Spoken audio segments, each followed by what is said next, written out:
প্রিয় ক্লাস 10 এর ছাত্রছাত্রীরা, আজকে আমরা তোমাদের মডেল অ্যাক্টিভিটি টাস্ক এটার যেটা পার্ট 4 স্কুল থেকে দেওয়া হচ্ছে, এই পার্ট 4টার সমাধান আজকে করব। এটা কিন্তু নতুন 2021 এর জন্য দেওয়া হয়েছে, এটা 2020 নয়, 2021 সালের পার্ট 4 দশম শ্রেণী অর্থাৎ ক্লাস 10 এর গণিত বিষয় অর্থাৎ অঙ্কের পার্ট 4 আজকে আমরা সমাধান করছি। এবং পরবর্তীকালে আমাদের চ্যানেলে অন্যান্য বিষয়ের পার্ট 4 যে মডেল অ্যাক্টিভিটি টাস্ক রয়েছে সেটার সমাধান দেওয়া হবে, সেই জন্য আমাদের চ্যানেলটা সাবস্ক্রাইব করে রাখতে পারো।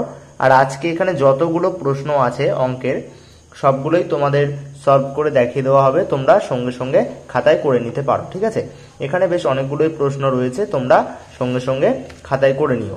আর সঠিক এবং যথার্থ উত্তর কিন্তু আজকের এই ভিডিওতে তোমাদের দেখানো হয়েছে, প্রত্যেকটা অঙ্ক সম্পূর্ণ করে দেখানো হয়েছে তোমাদেরকে, তাই তোমাদের বুঝতে কোনো প্রবলেম হবে না। তোমরা ভিডিওটা শেষ পর্যন্ত দেখো, ওকে? আর ভিডিওটা ভালো লাগলে অবশ্যই একটা লাইক করে দিও, বন্ধুদের কাছে শেয়ার করে তাদেরও জানিয়ে দিও। তো চলো দেখে নেওয়া যাক প্রত্যেকটা অঙ্কের সঠিক সমাধান। দেখো, তোমাদের মডেল অ্যাক্টিভিটি টাস্ক ক্লাস 10 এর ম্যাথ, তোমাদের মডেল অ্যাক্টিভিটি টাস্ক ক্লাস 10 এর ম্যাথ। প্রথমে এক দাগ থাকো, এক দাগে এখানে এমসিকিউ আছে অর্থাৎ মাল্টিপল চয়েস কোশ্চেন্স, বহুমুখী উত্তরধর্মী প্রশ্ন। এক দাগটা দেখো, বাস্তব সহগযুক্ত এক চল বিশিষ্ট দ্বিঘাত সমীকরণটি হলো, চারটি সমীকরণ আছে, এ বি সি ডি, চারটি অপশনে চারটি সমীকরণ আছে। এর মধ্যে কোনটি এক চল বিশিষ্ট দ্বিঘাত সমীকরণ সেগুলো আমাদের নির্ণয় করতে হবে। প্রথমে দেখো, প্রথম সমীকরণটা কি আছে? প্রথম সমীকরণটা আছে x into x square minus 1 minus 3x is equal to 0। এটা যদি আমরা রৈখিক আকারে নিয়ে আসি তাহলে কি হবে? এখানে এটা গুণ করি, বা x cube minus x minus 3x is equal to 0, বা x cube minus 4x is equal to 0। দেখো, এখানে চলরাশি x এর সর্বোচ্চ ঘাত কত? 3, তাই তো? তাহলে এটা দ্বিঘাত সমীকরণ না, তাহলে এই অপশনটা হবে না। বি অপশনটা দেখো কি আছে, x square into x square minus 1 minus 6x is equal to 0। এটাও সিম্পলিফাই করো, রৈখিক আকারে নিয়ে আসো, তাহলে কি পাচ্ছি আমরা? এটা গুণ করলে x to the power 4 minus x square minus 6x is equal to 0। এখানে x এর সর্বোচ্চ ঘাত কত? 4, তাই তো? তাহলে এটাও দ্বিঘাত সমীকরণ না। এবার সি এর দাগটা দেখো, x into x minus 1 minus x is equal to 0। এটা যদি আমরা গুণ করি, x square minus x minus x is equal to 0, মানে x square minus 2x is equal to 0। এখানে x এর সর্বোচ্চ ঘাত কত? 2। তাহলে হ্যাঁ, এটা একচল বিশিষ্ট একটি দ্বিঘাত সমীকরণ। আর ডি এর অপশনটা তো তোমরা বুঝতেই পারছো, 2x minus 4 is equal to 0 আছে, এখানে x এর সর্বোচ্চ ঘাত কত? 1, তাহলে এটা একচল বিশিষ্ট সমীকরণ। তাহলে উত্তরটি কি হবে? উত্তরটি হবে একচল বিশিষ্ট দ্বিঘাত সমীকরণটি হলো কি? সি দাগের উত্তরটা, তাই তো? x into x minus 1 minus x is equal to 0। এরপরে নেক্সট অঙ্কটা দেখো তোমরা। নেক্সট অঙ্ক দুদাগ কি আছে? 2x minus 2 into x plus 3 is equal to 0। এই সমীকরণের বীজ দুটি হলো a minus 1 minus 3, b minus 1 3, c 1 minus 3, নাকি d 1 3। তাহলে আমরা সমীকরণটা আগে লিখি। সমীকরণটা লিখে এখানে সমীকরণ থেকে x এর মানটা, x এর যে দুটি মান বের হবে সেই দুটি মানই হলো এই সমীকরণের বীজ। তাহলে আমরা দেখি সমীকরণটি কি আছে। তাহলে সমীকরণটি আছে 2x minus 2 into x plus 3 is equal to 0। দেখো, এখানে দুটো রাশি আছে, এটা একটা রাশি, এটা একটা রাশি, তাই তো? দুটো রাশির গুণফল কখন শূন্য হয়? যখন এটা শূন্য হয় অথবা এটা শূন্য হয়, কিংবা দুজনেই শূন্য হয়। তাহলে এখান থেকে কি পাচ্ছি আমরা? হয় 2x minus 2 is equal to 0, মানে 2x ইজ ইকুয়াল টু 2, বা x সমান 2/2, মানে x সমান কত, বা x সমান 1, অথবা এখান থেকে কি পাচ্ছি বলতো, এখান থেকে পাচ্ছি x plus 3 is equal to 0, তার মানে x সমান প্লাস 3 সমানের এই সাইডে আসলে কি হবে -3। তাহলে এখান থেকে x এর কি মান পাচ্ছি, 1 একটা মান, আর x এর আরেকটা মান কি -3। তাহলে প্রদত্ত দ্বিঘাত সমীকরণের বীজদ্বয় হলো, মানে সমাধান করে x এর কোন কোন মান পাওয়া গেল সেই দুটোই, তাই তো, -3 এবং 1, বা 1 এবং -3। এর পরের অঙ্কটা দেখো। পরের অঙ্কটা কি আছে, বার্ষিক 10% সরল সুদের হারে 50 টাকার 2 বছরের সুদ ওই একই হারে, মানে এই 10% হারে, তাই তো, ওই একই হারে 100 টাকার 1 বছরের সুদের কি হবে, দ্বিগুণ হবে, নাকি অর্ধেক হবে, নাকি 1/4 হবে, নাকি সমান হবে, সেটা আমাদের নির্ণয় করতে হবে, তাই তো। তাহলে দেখো, তাহলে কি আছে না, এটা 3 দাগ ছিল, তাই তো।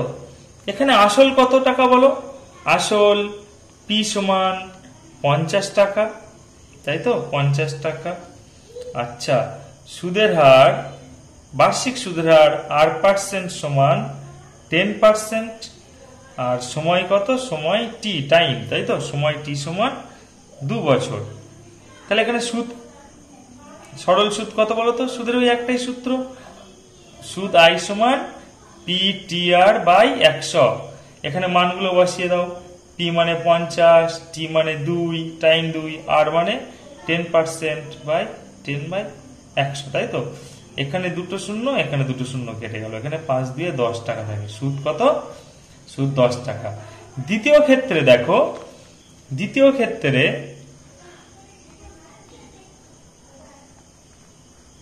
এখানে আসল কত বলো, এখানে আসল বলা ছিল ওই একই হারে 100 টাকার, মানে p সমান 100 টাকা, সুদের হারও এখানে, সুদের হার r% সমান এখানে ওই একই পার্সেন্ট 10%, তাই তো। আর এখানে সময় কত, সময় t সমান 1 বছর। তাহলে এখানে সুদ i সমান কত বের করি, সুদ i সমান কি p/100, তাই তো, মানে p মানে 100, t মানে 1, আর r মানে 10/100।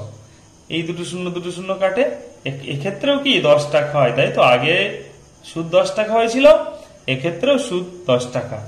তাহলে এদের কি হবে, এদের যে বলা আছে বার্ষিক 10% সরল সুদের হারে 50 টাকা 2 বছরের সুদ, এবং 100 টাকার 1 বছরের সুদ ওই 10% হারে, সুদ দুটো কি হবে, সমান হবে, তাই তো। এক্ষেত্রে অপশনের কোনটা হবে, ডি অপশন, তাই তো।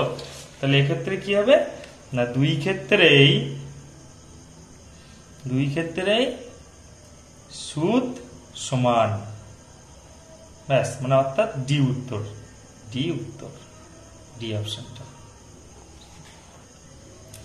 দেখো পরের অঙ্কটা, ও কেন্দ্রীয় বৃত্তের পিকিউ ও আরএস দুটি সমান দৈর্ঘ্যের জ্যা, মানে পিকিউ জ্যায়ের দৈর্ঘ্য যা, আরএস এর জ্যায়ের দৈর্ঘ্যও তাই।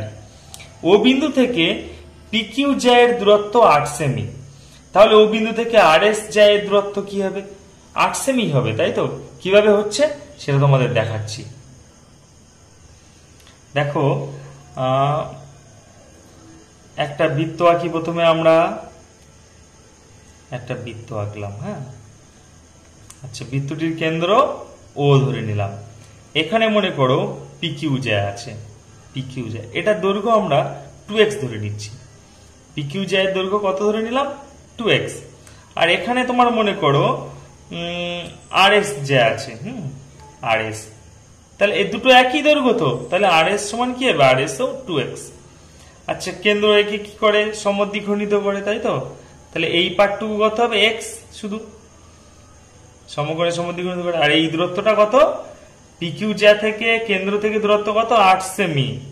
আচ্ছা, এই ব্যাসার্ধ, বৃত্তের ব্যাসার্ধ আমরা r ধরে নিলাম, বৃত্তের ব্যাসার্ধ কত, বৃত্তের ব্যাসার্ধ সমান 8 সেমি ধরে নিলাম, তাই তো। এটা 2x সেমি, এটাও 2x সেমি। এই যে ছোট সমকোণী ত্রিভুজটা পেলাম, এখান থেকে দেখো এক্স স্কোয়ার প্লাস 8 স্কোয়ার সমান আর স্কোয়ার লেখা যায় না? এক্স স্কোয়ার প্লাস 8 স্কোয়ার লম্ব স্কোয়ার ভূমি স্কোয়ার সমান অতিভুজ স্কোয়ার লেখা যায়, তাই তো?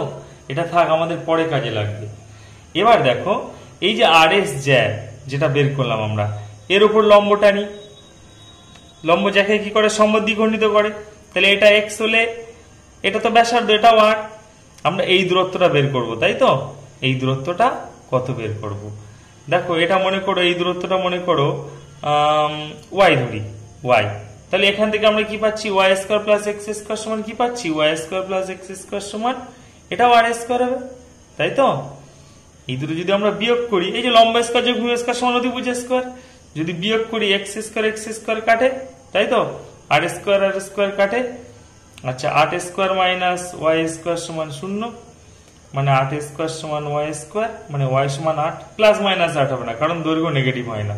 তাহলে কি হবে? কোন উত্তরটা হবে? অপশন এ, তাই তো? তাহলে ও বিন্দু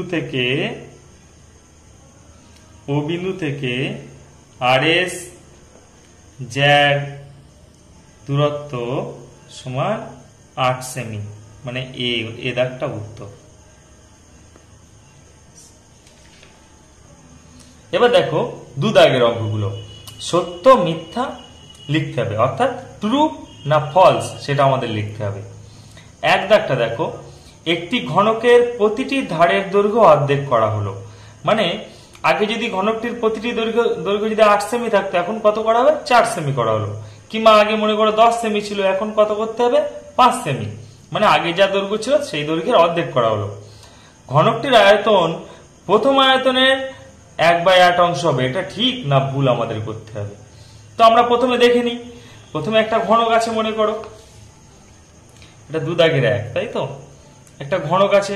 তাহলে প্রথম ক্ষেত্রে মনে করি ঘনকের প্রতিটি বাহুর দৈর্ঘ্য সমান এ একক, প্রতিটি বাহুর দৈর্ঘ্য একক।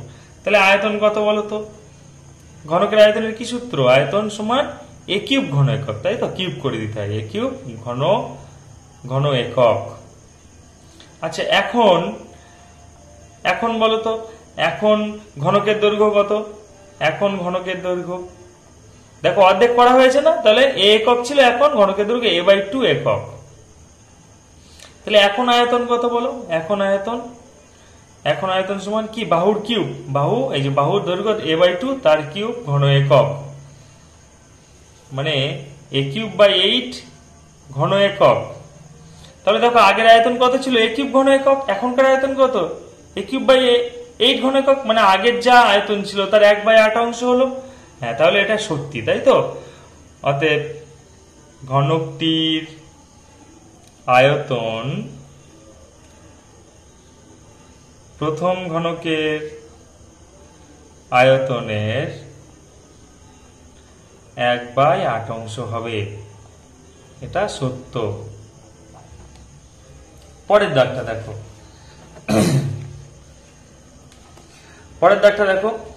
a/2 সমান b/3 সমান c/4 হলে a:b:c সমান 4:3 হবে। এটা ঠিক না ভুল লিখতে হবে। আমরা এখান থেকে বুঝতেই পারছি এটা ভুল হবে। কেন? কারণ এটা 2:3:4 হবে। এর নিচে যেটা আছে, বি এর নিচে যেটা আছে, এইভাবে করতে হয়, তাই তো? তাহলে আমরা পুরো ব্যাপারটা দেখিয়ে দিই কিভাবে হচ্ছে। তাহলে দু দাগটা দেখো, a/2 সমান b/3 সমান c/4, এটা সমান কে মনে করো। হ্যাঁ, মনে করি। আর কে এর মান কত? কে 0 না, অশূন্য। তাহলে a সমান কত বলো? 2k, b সমান কত? 3k, আর c সমান 4k। অতএব a:b:c সমান কি হবে? এর মানটা বসাও, এর মান 2k, b এর মান 3k, c এর মান 4k। কে গুলো সব কাটা যাবে, 2:3:4। কে গুলো কাটতে পারছি কেন? কারণ k not is equal to 0, তো সেই জন্যই কাটতে পারছি। তাহলে a:b:c সমান আমরা কি পেলাম? 2:3:4। কিন্তু প্রশ্নে কি দেওয়া আছে? প্রশ্নে আছে কি? প্রশ্নে আছে a:b:c সমান 4:3:2। তাহলে এটা কি হবে? এটা মিথ্যা, তাই তো? ফলস।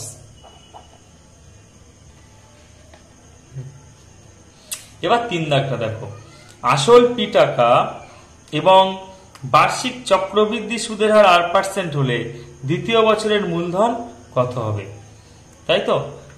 তাহলে দেখো এখানে আসল কত বলো তো? আসল 2 দাগের 3 দাগ, এটা আসল সমান পি টাকা,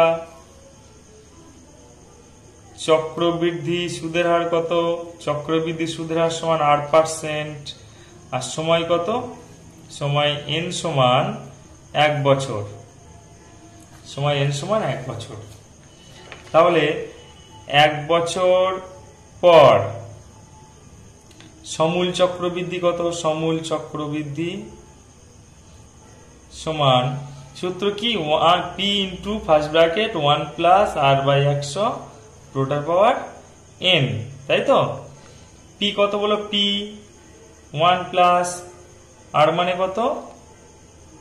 আরটা আরই দেওয়া আছে, আর বাই 100 টোটাল পাওয়ার n মানে 1, এত টাকা। কিন্তু আমাদের কি দেওয়া আছে? পি আর বাই 100, তাই তো? মানে শুধু সুদটাই দেওয়া আছে, তাহলে এটা মিথ্যা। তাহলে দ্বিতীয় বছরের মূলধন হবে, মূলধন সমান এটাই, P into 1 plus R by 100 টাকা। কিন্তু প্রশ্নে কি দেওয়া আছে? প্রশ্নে আছে দ্বিতীয় বছরের মূলধন পি আর বাই 100 টাকা। তাহলে এটা কি হবে? এটা মিথ্যা।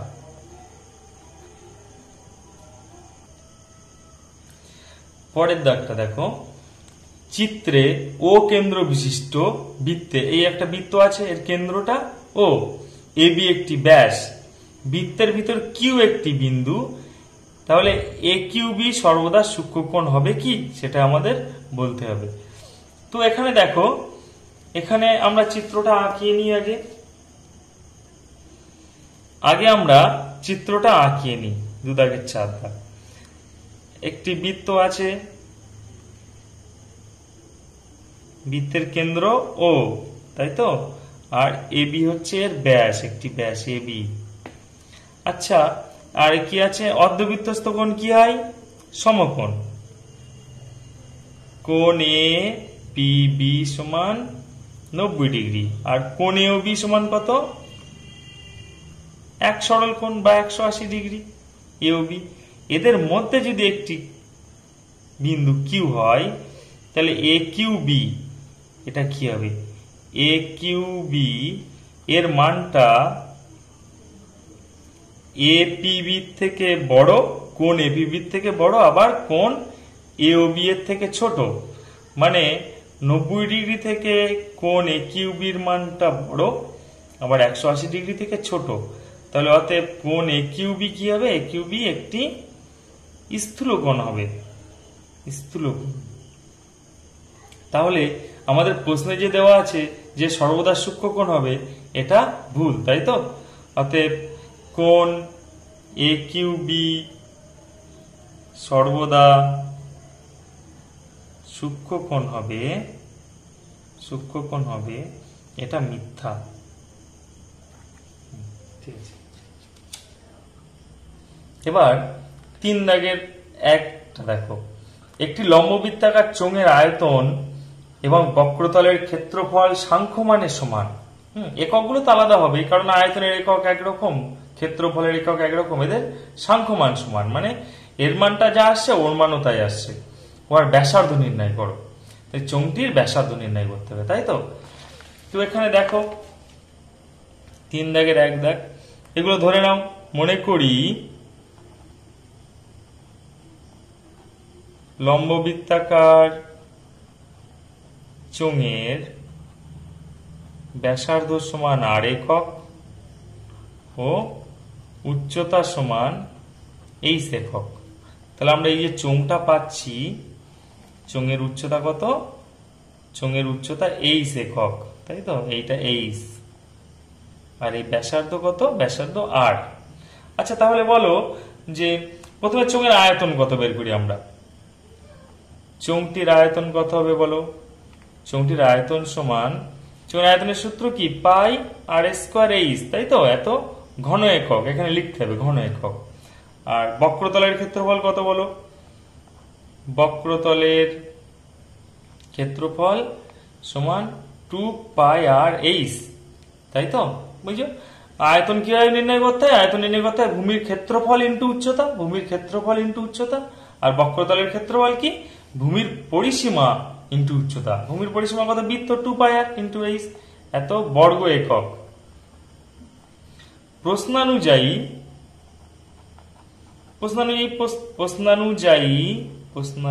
কি ছিল না, এদের দুজনের সাংখ্যমান সমান, মানে পাই আর স্কোয়ার এইচ সমান 2 পাই আর এইচ। দেখো এদিকে এইচ এইচ কাটা যায়, পাই পাই কাটা যায়, তাই তো? মানে আর স্কোয়ার সমান 2 আর পাচ্ছি আমরা। কেন? যেহেতু H not is equal to 0, H H কেটে দিতেই পারি। আর পাই তো একটা অমূলক সংখ্যা, ধ্রুবক সংখ্যা, তাই তো? সেগুলো এখানে নট ইজ ইকুয়াল টু 0, বা আর ইজ ইকুয়াল টু একটা আর একটা কাটা যায়, আর ইজ ইকুয়াল টু 2, যেহেতু are not is equal to 0। অতএব চোঙটির ব্যাসার্ধ কত হবে? চোঙটির ব্যাসার্ধ সমান 2 একক। এটাই উত্তর। পরের 3 দাগে 2 দাগটা দেখো, দেখাও যে মিশ্র দ্বিঘাতকরণী 7 মাইনাস রুট 2 এর অনুবন্ধীকরণী হলো 7 প্লাস রুট 2। এটা আমাদের দেখাতে হবে, তাই তো? আচ্ছা, আগে বলো তোমরা অনুবন্ধীকরণী কাকে বলে? অনুবন্ধীকরণী কি? কোন মিশ্র দ্বিঘাতকরণীর করণীনির্ণায়ক উৎপাদকের সঙ্গে ওই করণীর যোগফল ও গুণফল উভয়ই যদি মূলদ সংখ্যা হয় তবে ওই মিশ্র দ্বিঘাতকরণীকে অনুবন্ধী বা পূরককরণী বলা হবে, তাই তো? তাহলে কি বললাম? 7 মাইনাস রুট 2 এমন একটি করণী নির্ণয় করব 7 মাইনাস রুট 2 সঙ্গে যেটি যোগ করলে একটি মূলদ সংখ্যা পাওয়া যাবে। আবার ওই সংখ্যাটা যদি 7 মাইনাস রুট 2 সঙ্গে গুণ করি তাহলে কি হবে? তাহলে সেই গুণফলটাও কি হবে? গুণফলটাও একটা মূলদ সংখ্যা হবে, তাই তো? তাহলে তোমরা দেখো এখানে সংখ্যাটি কত আছে? 3 দাগের 2 দ্বিঘাতকরণীটি আছে, দ্বিঘাতকরণী 7 মাইনাস রুট 2। আমাদের দ্বিঘাতকরণী কত দেওয়া আছে? 7 মাইনাস রুট 2। আচ্ছা, এর করণী নিরসক উৎপাদকগুলি কি কি আমরা একবার দেখি। করণী নিরসক উৎপাদক হয় 7 প্লাস রুট 2 একটা হয়, অথবা মাইনাস 7 মাইনাস রুট 2 একটা হয়, তাই তো? এক্ষেত্রে দেখো, যদি আমরা মাইনাস 7 মাইনাস রুট 2 নিই, 7 মাইনাস রুট 2 এর সঙ্গে যদি মাইনাস 7 মাইনাস রুট 2 যোগ করি তাহলে কি পাচ্ছি? 7 7 কাটে মাইনাস 2 রুট 2। এটি তো একটা করণী, তাই তো? মূলদ সংখ্যা আসছে না। তাহলে মাইনাস 7 মাইনাস রুট 2 এটা কি এর অনুবন্ধীকরণী নয়, কারণ অনুবন্ধীকরণী নির্ণয় করার প্রথম শর্ত হচ্ছে ওই করণীর সঙ্গে ওর যোগফল এবং গুণফল উভয়ই মূলদ সংখ্যা হবে। তাহলে মাইনাস 7 মাইনাস রুট 2 অনুবন্ধীকরণী নয়, কারণ প্রদত্ত করণীর সঙ্গে উহার যোগফল একটি যোগফল মূলদ সংখ্যা হচ্ছে না, মূলদ সংখ্যা নয়। এবার প্রথমটা দেখি, 7 মাইনাস রুট 2 এর সঙ্গে যদি 7 প্লাস রুট 2 যোগ করি কত হবে? রুট 2 কাটে 7 আর 7 14, এটা একটা মূলদ সংখ্যা। আবার এদের গুণফলটা দেখি, 7 মাইনাস রুট 2 এর সঙ্গে 7 প্লাস রুট 2 গুণ করলে কত হচ্ছে? a minus B into a plus B, মানে a square minus B square, মানে 49 মাইনাস 4 45, এটিও মূলদ সংখ্যা। তাহলে দেখা যাচ্ছে যে 7 মাইনাস রুট 2 এর সঙ্গে 7 প্লাস রুট 2 এই মূলদ সংখ্যা, যোগফল একটি মূলদ সংখ্যা, আবার গুণফলও একটি মূলদ সংখ্যা। তাহলে কি পাচ্ছি? যেহেতু প্রদত্ত করণীর সঙ্গে 7 প্লাস রুট 2 এর যোগফল ও গুণফল উভয়ই মূলদ সংখ্যা, তাই প্রদত্ত দ্বিঘাতকরণীর প্রদত্ত দ্বিঘাতকরণীর অনুবন্ধীকরণী হলো 7 প্লাস √2 রুট। এবার 4 দাগের অঙ্কটা দেখো, যুক্তি দিয়ে প্রমাণ করো যে বৃত্তস্থ চতুর্ভুজের বিপরীত কোণগুলি পরস্পর সম্পূরক। তো দেখো এটা তোমাদের বইতেই আছে, টেক্সট বইতেই। যুক্তি দিয়ে প্রমাণ করি, দেখো উপপাদ্য 18 বৃত্তস্থ চতুর্ভুজের উপপাদ্য 38 বৃত্তস্থ চতুর্ভুজের বিপরীত কোণগুলি পরস্পর সম্পূরক। এটা তোমাদের বইতে পেজ নাম্বার পেয়ে যাবে 164 নাম্বার পেজে। কতটা লিখতে হবে, এই উপপাদ্য 38 ওই টিক মেরে রেখেছি আমি, ঠিক ওখান থেকে দেখো এই 2 সমকোণ প্রমাণিত, এই বন্ধ করলেই হবে। তাহলে কোথা থেকে কোন বন্ধ লিখতে হবে বোঝা গেল তো। এবার দেখো, আর হ্যাঁ ছবিটা অবশ্যই আঁকবে, এই ছবি না আঁকলে কিন্তু উপপাদ্য ইনকমপ্লিট। আর যেভাবে যা লেখা আছে লিখে দেবে। আর বিকল্প প্রমাণটাও অনেকে করতে পারো, তবে আমার মনে হয় এই প্রথম প্রমাণটাই অপেক্ষাকৃত সোজা, তোমরা এটাই করবে।